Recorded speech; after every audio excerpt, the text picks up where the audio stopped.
महिला आरक्षण विधेयकावरून संजय राऊत यांनी देवेंद्र फडणवीस यांच्यावर जोरदार टीका केली आहे। महिला विधेयकाबाबत भारतीय जनता पक्ष, नरेंद्र मोदी, अमित शहा ढोंग करतायत।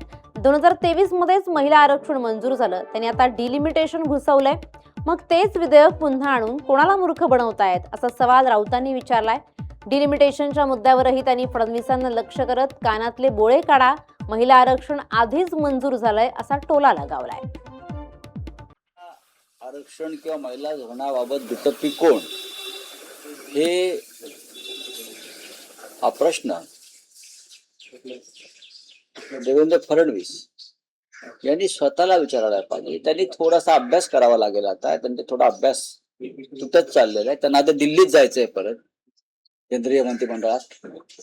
त्याच्यामुळे त्यांनी केंद्रामध्ये काय घडलंय काय नाही घडलंय याबाबत त्यांना सजगता दाखवावी लागेल। कोणत्याही महिला आरक्षणाच्या बिलाला कोणीही विरोध केलेला नाही। महिला आरक्षणाच्या बाबतीत ढोंग, नौटंकी, खोटारडेपणा कोणी करत असेल तो भारतीय जनता पक्ष।